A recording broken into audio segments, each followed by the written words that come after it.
I just realized that the busyness and the craziness, and thank you guys, by the way, beautiful, beautiful worship.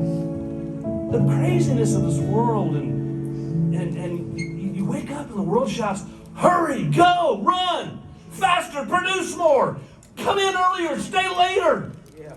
That is the voice we're hearing. And I realized going into 2023, I thought, well, everybody makes New Year's resolutions, so here's my New Year's resolution. I'm not making one. Woo! Listen, on March 5th this year, did you know March 5th is the beginning of a whole year that goes to the next March 5th? Yeah, so you can pick your time anytime. You don't have to be January, but I decided, you know what, I'm not going to make, in a sense, a resolution, because I'm looking around and I'm talking to people and I'm praying with people, and my Lord, I've had some funeral services we've done over the last month, and people's hearts are burdened and wearied. I thought, what if there's a passage in the Bible that talks about being burdened and weary? So I thought, I told Sherry, here's what I'm going to do. Here's my New Year's resolution. Rest. Say rest. Rest. No, everybody, say rest. Rest. Thank you. It's one of those words, like the word peace. Say peace. Peace. And you say it, and it just does something for you. Right? If it doesn't, keep saying it till it does. Just like, okay, rest. Because there's something about the invitation of this journey with Jesus that involves rest. And so I thought, I'm going to start the year and maybe encourage you. You can jump on to entering into rest and talking about rest. So I'm going to talk about rest. I'm going to talk about what you can learn from a dog. And then we'll see where that goes from there. Because that's going to be good. But I'm talking about rest. Right now, this week, oh my Lord, the gyms are full of people on treadmills. Good luck getting a treadmill right now. No. Yeah, you can run your neighborhood. The streets are fine. But you can't get and there's spandex everywhere too. And so it's crazy,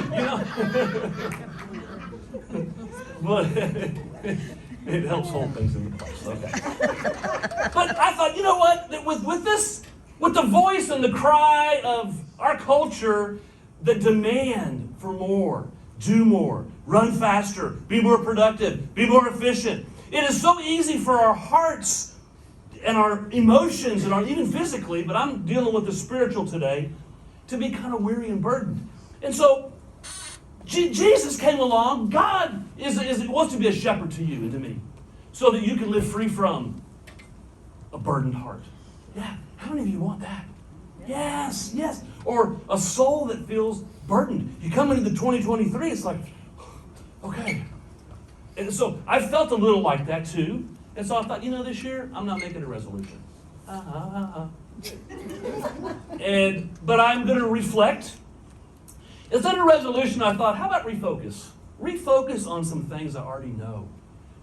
Not come up with something new or something. I'm not going to set a goal out there and draw. Goals are good, don't get me wrong. But for today's message, it's going to be rest. Say rest again. Rest. Look at what Jesus said concerning being burdened and being weary. He says, come to me. That's a novel idea. I think he's able to help us through and navigate and be with us in. We've talked about being in life's struggles and frustrations. Don't you wish he'd just remove all the struggles and frustrations? Well, he doesn't. God doesn't.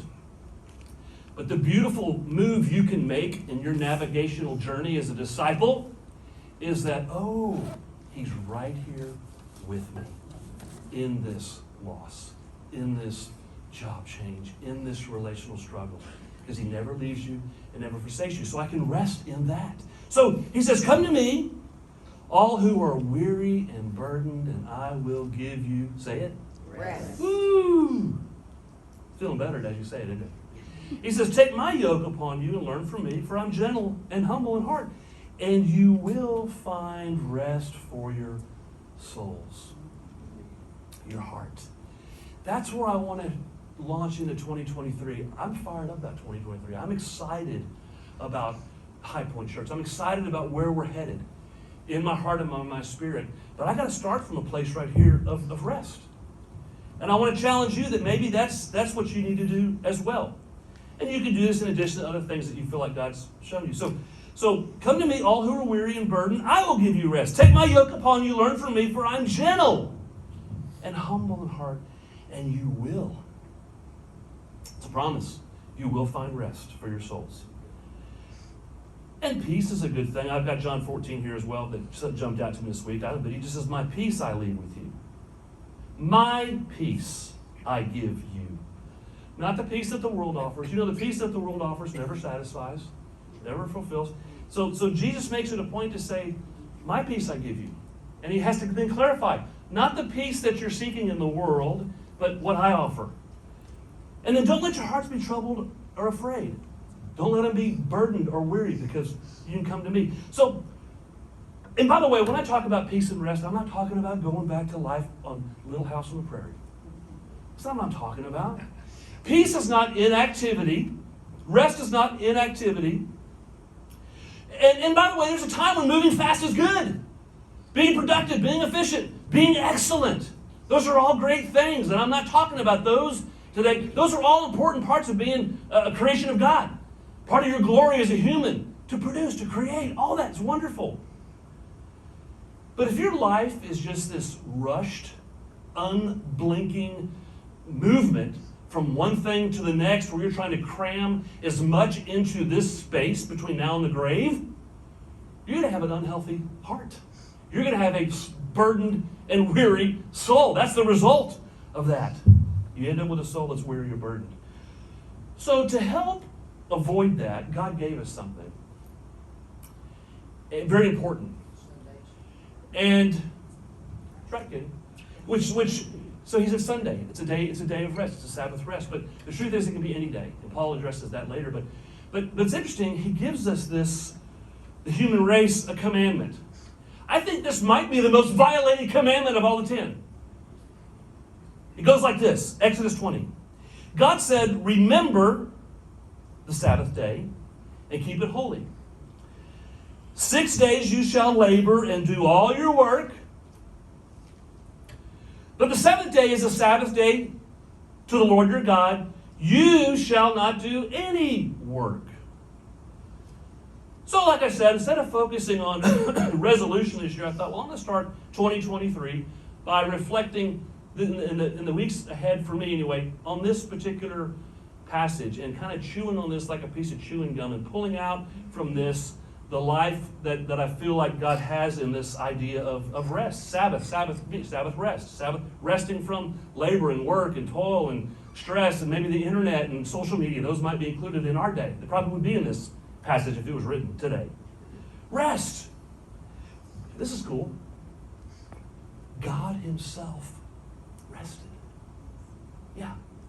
So think about that. The God whose image you were created in. Say this after me. I was created in the image of God who rested. Yeah. So if you're created in the image of a God who rested, guess what you're created to do as well? Rest. Yeah. Let's look at that particular passage in Genesis chapter 2. Verses 2 and 3. Listen really closely. I want you to catch all the detail here. And on the seventh day, God finished the work. This is an often missed point right there. On the seventh day, God finished the work that he'd done, and he rested on the seventh day from all the work that he had done. So God blessed the seventh day and made it a holy day, hallowed it, because on it, God rested from all the work that he'd done in creation. So it's really interesting to me here that the writer doesn't say, on the sixth day, God finished his work. And the seventh day, he rested. No, it says that God finished his work on the seventh day. Did you catch that? On the seventh day, God finished the work that he'd done, and he rested. So the question is this. What was God creating? He created man and woman on the sixth. That was the pinnacle. But he was creating something. He was working on something on the seventh day. What was it? That's it. That's it. You want to come up and do this? No, I appreciate the prompting, bro. He created rest. Say rest. Rest. Yes, he created the Sabbath. The very and by the way, I don't want you not to respond. I want some feedback. Don't go quiet on me, bro. Don't go quiet on me, man. I need that. I need some feedback. You guys can shout at me too. You can go, ooh, or oh, yes, amen. Say more. Whatever. Get your hankies out. So what was God working on the seventh? He was creating the Sabbath. So the very last thing God creates wasn't you and me.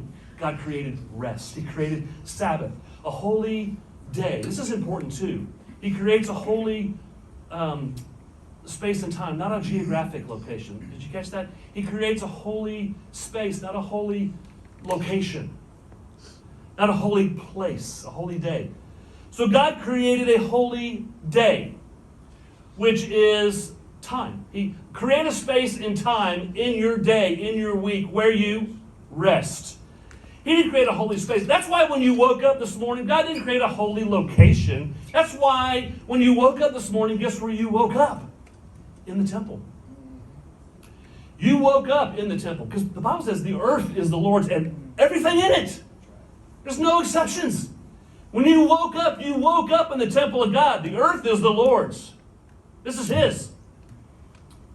And so when you showed up here, you didn't come here to okay, oh, God's here. No, God was with you in the car while you had that argument with your family. Or you were hollering at someone that couldn't drive right down the street. God is with you wherever you go. God never leaves you nor forsakes you. He's always with you. You don't go to a location to find God. He doesn't have the praises of His people. We come together and there's a measure of it that we encounter because in Him we live and move and have our being, Romans says. That's where we get the word kinetic, energy. In Him we live and move. That verb is where we get the English word kinetic. When we rub together, there's an energy of love and life and grace that's created. So this is critical. You have to gather. You have to come together. You have to find a space of people you can live this journey with and laugh with and cry with and high five and whatever. We're created to be together. That's why it's essential that as you go out there this year, your one charge from Pastor John, look for people that need a space of Sabbath, a friend, no judgment, loves you right where you are, no expectations, where you can come and meet a family. And there's lots of great places in Waco, and I'm grateful for all of them. God's commissioned us. You're here for a reason. It's not an accident that you're here. The Holy Spirit's a lot sharper than you and I are. He's led you here. But you're the hands and feet of God. So who out there could you possibly draw in? Where the heck was I? I was resting from my message. So the bottom line is God creates a sanctuary for rest. He creates a holy day. And by the way, let me say this too. I've often been made comments about a church building, this and that. There's nothing wrong actually with a facility or a building. There's not. It's wonderful that we have a space to meet. The problem that entered into the church many, many years ago is when the building itself became something that was worshipped. It became vital and critical, and we're putting all our energy in the building.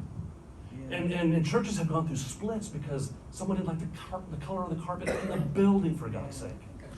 So it's not about the building, but if the structure we have a place to gather in points me to something beyond that place, points me to God, then great. The problem is when we try to locate God in a physical place. You can't. You with me? Yes. Okay, I like that. So the most valuable commodity that we have, by the way, you and I have, is a thing called time. The clock is ticking. You have been commissioned by God. You were destined to bring life and love into this earth around you, the people around you. But your time is limited here on earth. And so I would say one of the most valuable commodities, if not the most, is your time. And so, by the way, we're great. Look at history. We're great at conquering space, geography, possessing lands. Even now, we see nations trying to take land and resources and things. We don't do so well with time. All of us. This is where so God creates a sanctuary in time called Sabbath rest. So the Sabbath, by the way, this is a good one. The Sabbath was not created for God. You better go to church. God needs you to go to church. No, he doesn't. You need to go for you. The Sabbath was created for you. Say this after me. The Sabbath rest was created for me. Yes. So we need to reorient. We need to refocus. We need to rethink. Remember all the voices yelling at you.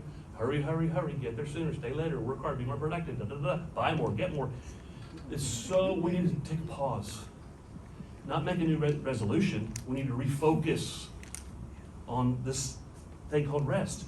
So the writer says, and God rested from all his work. I love that.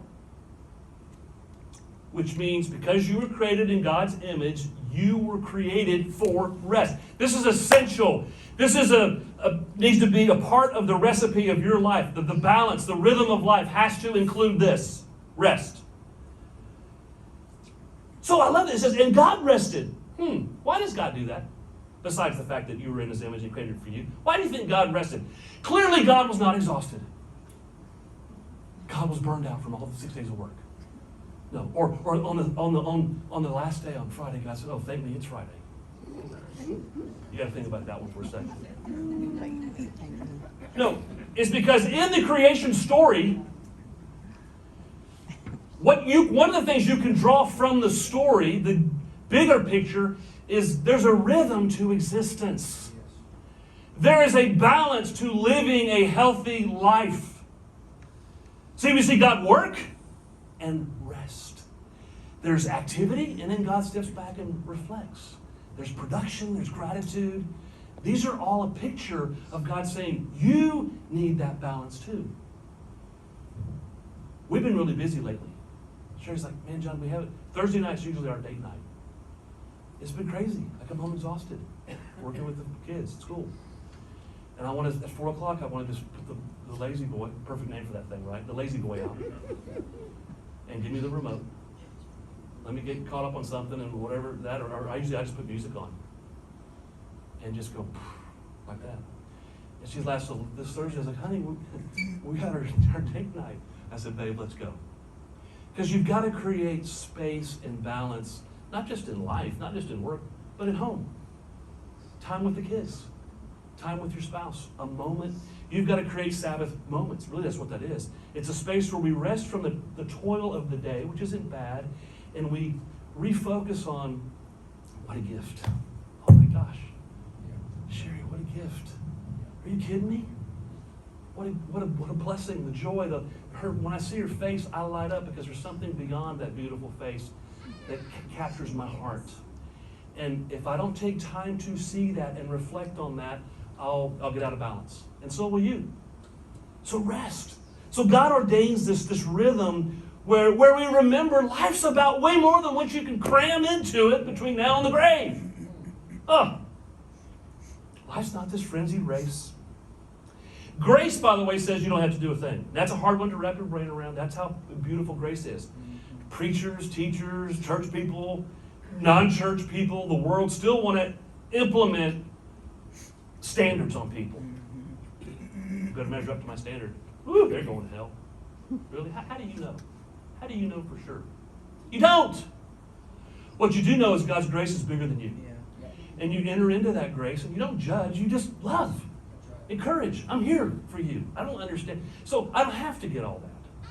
Grace says you don't have to do a thing. So God creates this space in this passage in Genesis, a space where I have to remember and reflect, well, I'm eternal. You're eternal. Yeah, so God says one day a week, I want eternity to invade time. It's kind of the way I like to think about that. I want you to remember, yes, worship, but play. You got some playtime scheduled in your week as well? Because you know what? You got to be renewed physically. You got to be renewed emotionally and spiritually. That's why this is important. And people tell me, well, John, why do you tell people don't come every week? I guess the reason I say that is because I don't want you to think that some kind of duty is accomplished here, that you've accomplished something that pleases God. No, really, but the truth is you should gather each week. We need to gather each week because it's for you.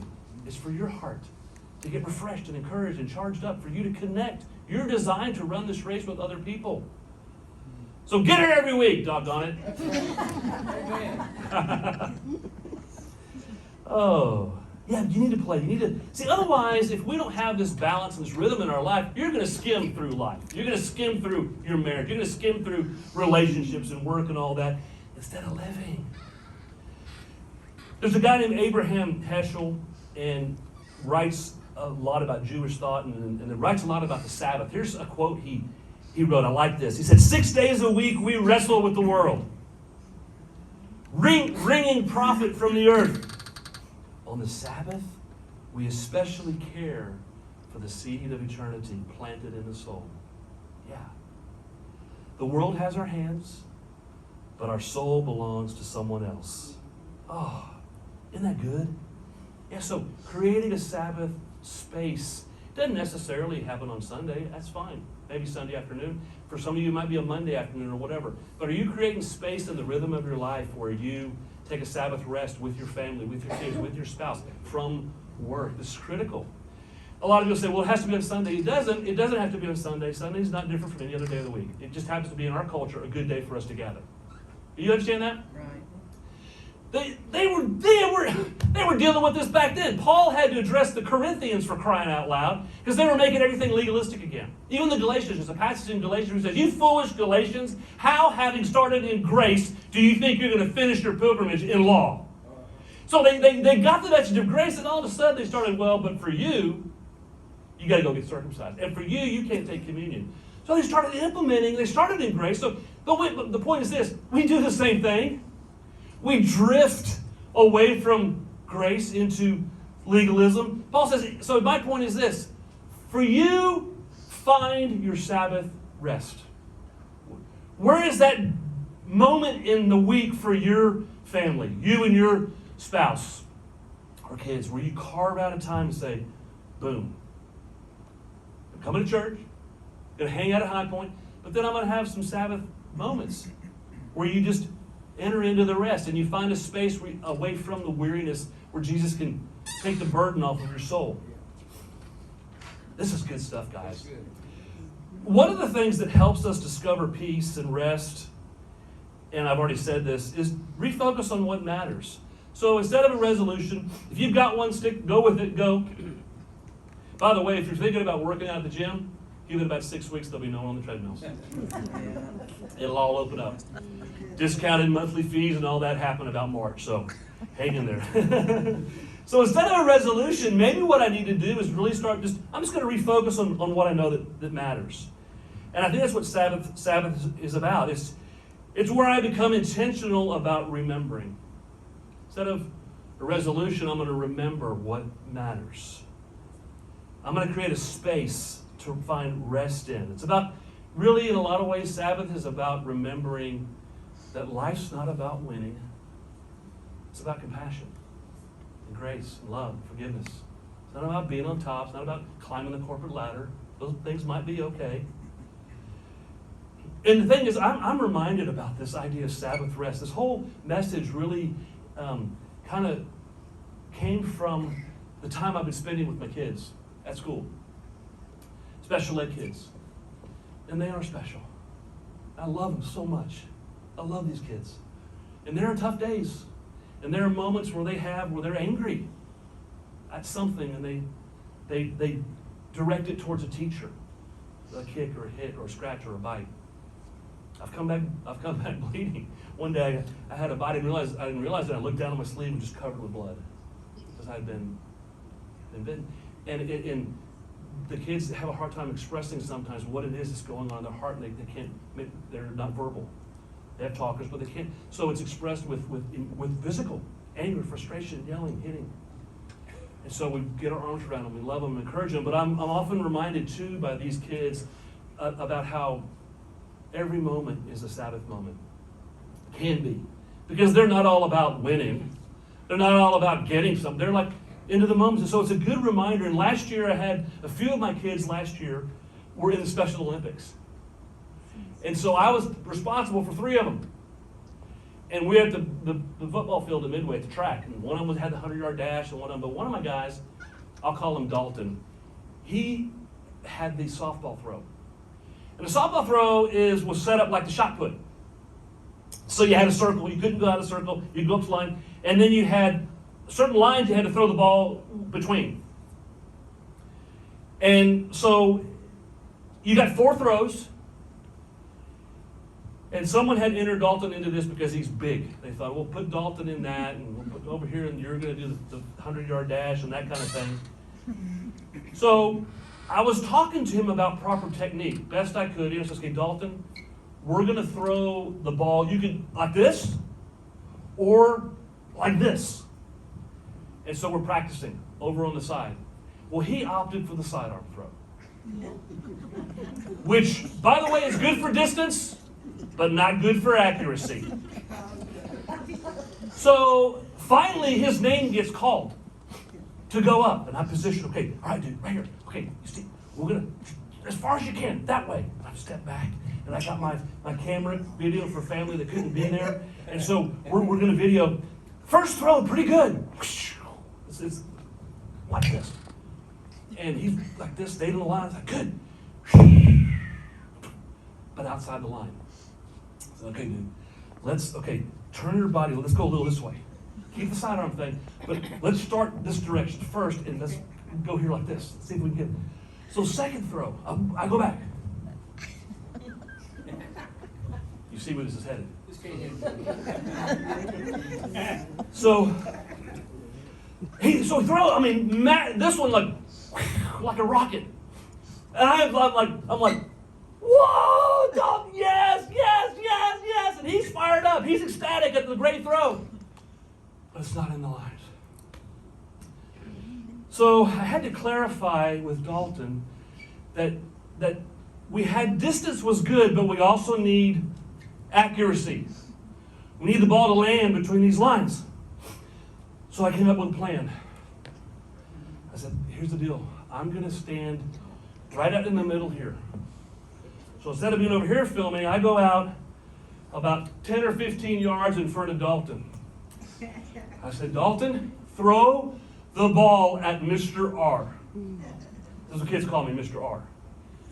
Throw the ball at Mr. R. Over my head, preferably over my head. So I'm videoing and hollering. This is third throw. Okay, Dalton, throw the ball. And I'm so glad that I have dog-like reflexes.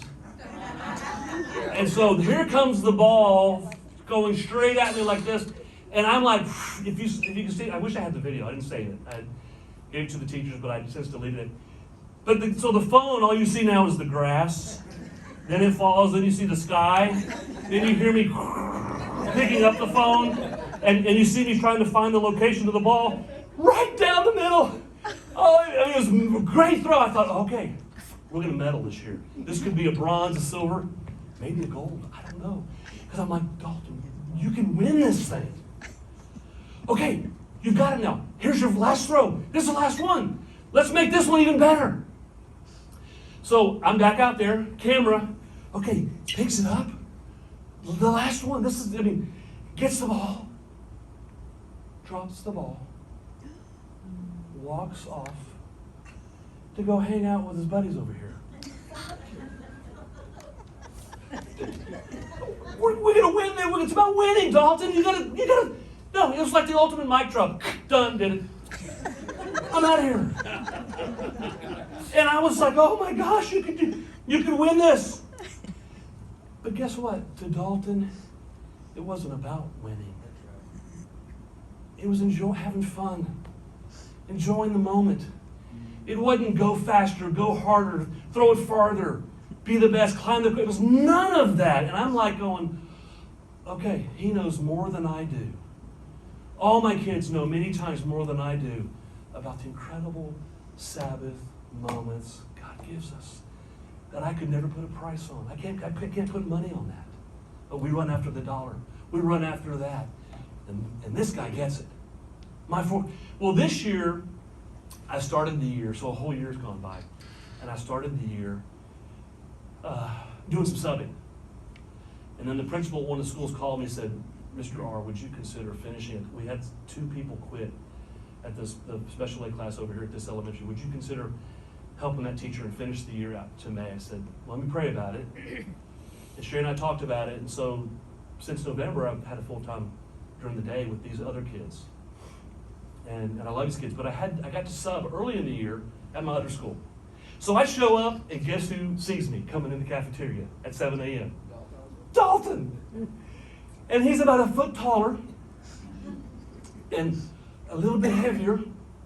And he comes running full speed over to Mr. R. And he didn't knock me over except that he grabbed me too. And gave me this huge hug. I mean, I'm talking like you can't breathe hug.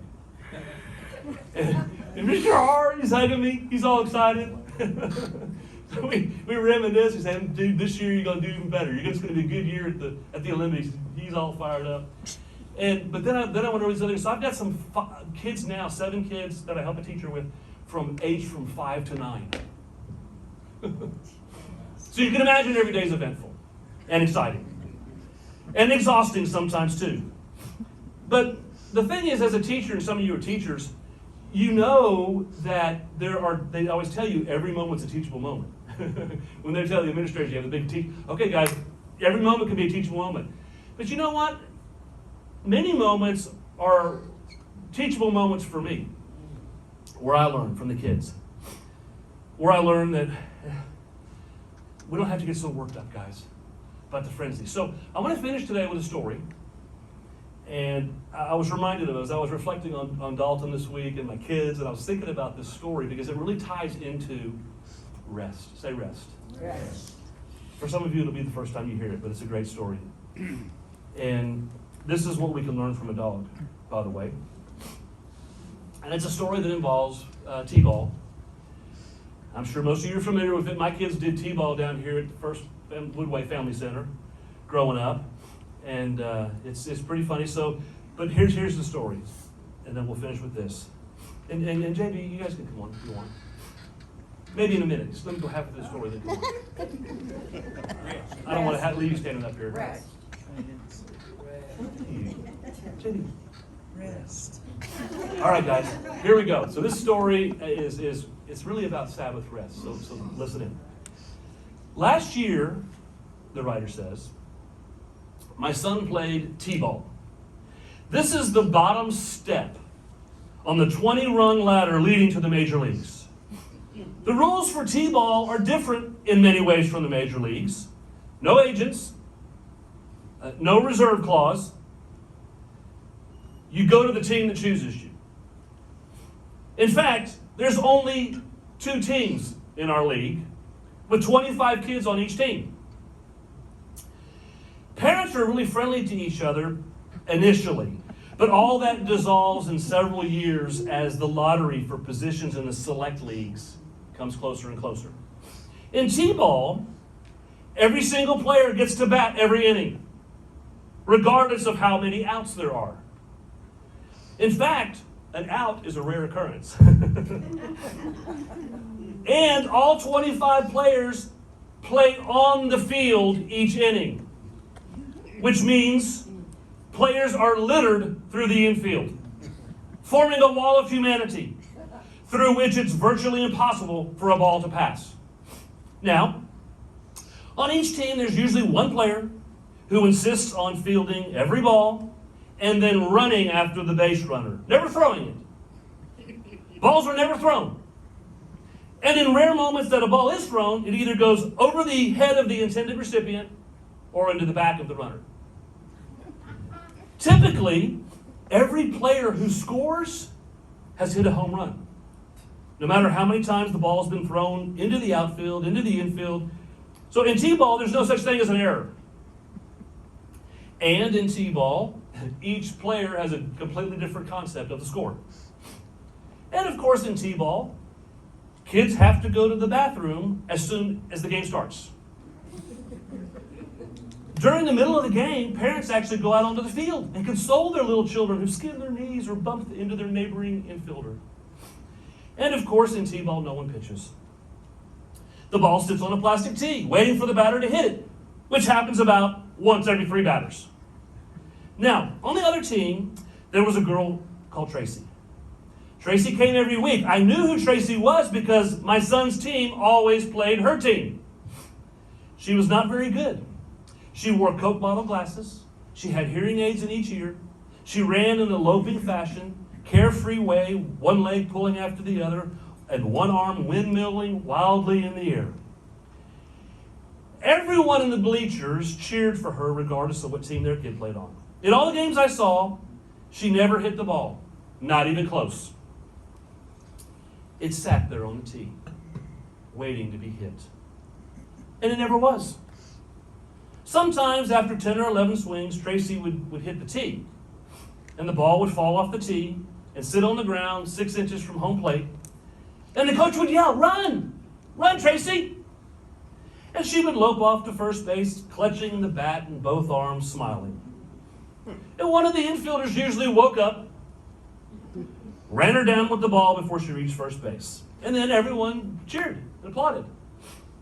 On the very last game of the season, Tracy came up to bat, and through some fluke, or simply in a nod toward the law of averages, she creamed the ball.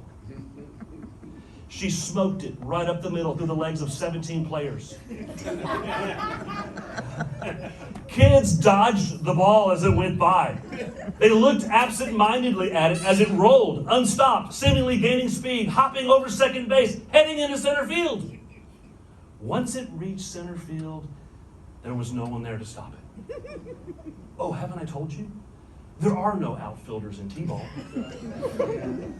Well, there are for the first 3 minutes of every inning, but then they move to the infield to be closer to the action, or at least their friends. Tracy hit the ball all the way to center field and stood there at home, absolutely delighted. "Run!" Tracy screamed her coach. "Run!" yelled all the parents.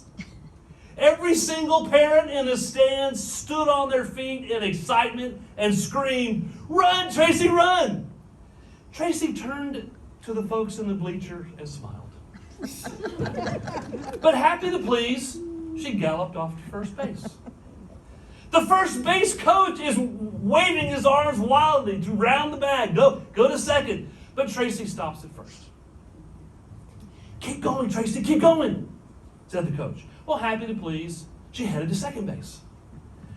By the time she was halfway to second, 7 members of the opposition had made it to center field and reached the ball. At which point they started passing the ball among themselves. It's a rule in T-ball, everyone on the defending team has to touch the ball. And so the ball began to make its long, circuitous route towards home plate, passing from one side of the field to the other. By this time, Tracy headed to third. Adults still yelling in the bleachers, "Go, Tracy, go!" Her coach, now at this point, gets to home plate, runs to get by, and is trying to signal for Tracy to come around third to come to home plate. He's like, "Come on, you can do it." Meanwhile, the ball passes over the first baseman's head and goes into the opposing team's dugout. "Come on, Tracy, come on, baby, get a home run." She started for home, and then it happened. During the pandemonium, no one had noticed the 12-year-old mutt sleeping right near third base, 5 feet from the third baseline. As Tracy rounded third, the dog, awakened by the screams, sat up and wagged its tail at Tracy. She headed down the line. The tongue sprung out, mouth pulled back, the unmistakable canine smile of the puppy. Tracy stopped right there, halfway home, 30 feet from a legitimate home run. She looked at the dog. The crowd's yelling, "Go home, Tracy, go home." She looked at all the adults. She looked at her parents. Her own parents shrieking, videoing the whole thing. She looked at the dog. The dog wagged its tail.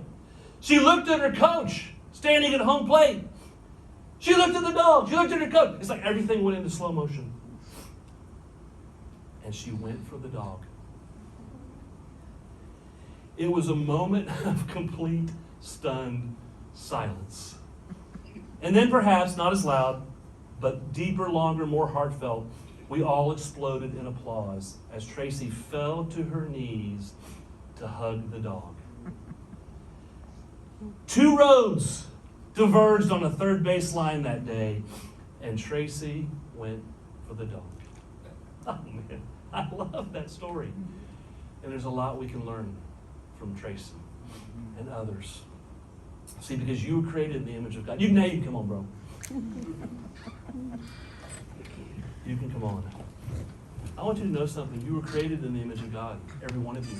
Every one of you created by an amazing God who loves you. And because God rested, you were created for rest. Say this after me. I was created for rest.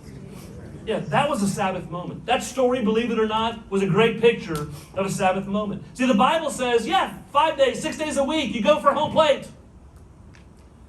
6 days a week, be productive, be excellent, be your best. 6 days a week, the world, of course, screams, run! And people do run until we're exhausted, for crying out loud. But on the seventh day, the Bible says, go for the dog. Yeah, when you're running down third base, it's okay. Home plate's over, go for the dog. On the seventh day, which is what we're talking about today, Sabbath, remember what matters. On the seventh day, remember who you are and how much you're loved. You're a good, good father. I'm loved by you. I'm loved by you. I'm loved by you. Wow! Gosh, that's a profound truth that I need God every morning to remind me. And every afternoon. You know, you might Sabbath rest you can take throughout the day. Sometimes you need a little break. I get 30 minutes for lunch. It's the fastest 30 minutes of my life. But I need that as a Sabbath rest so I can go back and bring my A game into the class. So remember, will you remember this week? Maybe don't resolve, maybe just remember. Maybe you need to remember that you need to rest this week. Think about this message. On the seventh day, just like my buddy Dalton, on the seventh day you remember life's more about compassion than it is about winning. It's not a race. It's rest. It's rest. So let's start the new year. If you got a resolution, great. But I'm starting this new year. I'm not making a resolution. I'm not going on a diet. Woo, I love that. My body loves hearing you say that. I'm not going to fast. I'm not doing the Daniel fast this year. I did that a couple years ago. Oh my God. Pastor John's not doing the Daniel fast. Look, I'm going to rest.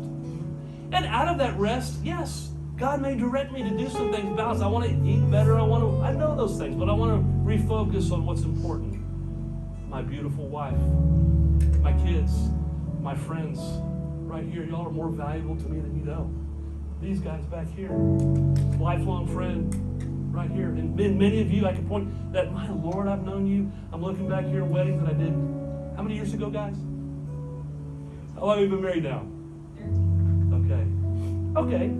13. That's good. But over a decade. And you guys are still hanging out with me. Thank you. But I'm grateful. And I want to remember, and I want to reflect, and I want to take this moment to challenge you. You need rest. You better put it in if you got to put it in your day timer, do it. You need it. Father, we thank you for your grace and your love. We thank you this verse. We're going to finish with this.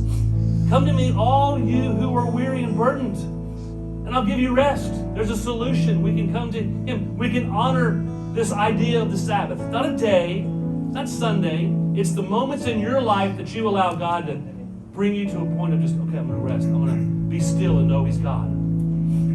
Take my yoke upon you, learn from me, for I'm gentle and humble in heart, and you will find rest for your souls. Woo! I love that. Bless you guys. Love you.